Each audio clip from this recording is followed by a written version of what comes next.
It's comforting to know that I have at least one thing in common with successful ULA presidents of the past. Every one of them that I spoke to told me they didn't feel ready for the job when they started. I certainly didn't feel ready this summer when ULA started receiving press inquiries about the challenge to the Bible in Davis County schools.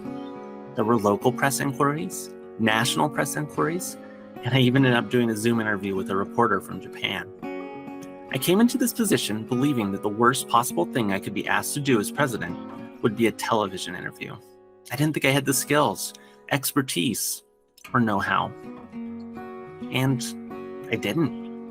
When I started my first interview with Fox 13, the reporter was ready to start recording, and before she could, I blurted out, "Wait, what do I do with my hands?"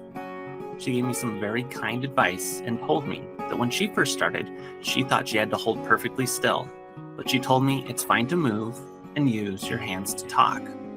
Do what feels natural. These inquiries happened in late spring. Flowers were blooming and birds were singing. I've enjoyed watching birds since I was a child. Birds are magical beings to me, colorful creatures of the air, capable of launching themselves into the sky and gliding effortlessly above it all. In June, many chicks were just starting to fledge, and they were doing what felt natural to them, leaving the nest and taking flight for the first time. Not all first flights are successful, and observing these baby birds makes it clear that flight is not as effortless as it appears. Some birds end up on the ground. Most of them are okay, and after a few more attempts, successfully take flight on their own. If you never feel ready, then waiting to take flight until you're ready means you'll never fly. You see, the thing is, we learn by doing. The normal way to become good at something is to be bad at it first. We have to be baby birds on the ground. We have to not know what to do with our hands on camera. We have to take those first faltering steps on our own and just wing it. So how did my interview go? It went okay. There were things I did that felt good and right, and there were things I didn't like. I learned from both the good and the bad and applied that to the next interview. I wish I could say that meant the next interviews were perfect. Spoiler alert, they weren't. In fact, I think the fourth one was the worst of all. What I can say is they were all learning opportunities, and even if they didn't go perfectly, they went well enough to make a difference.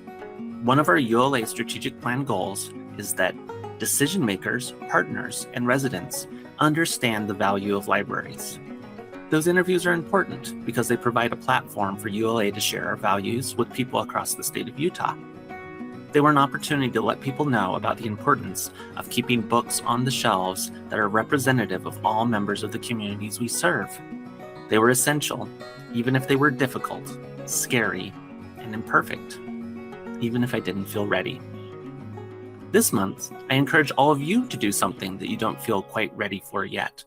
Push yourself.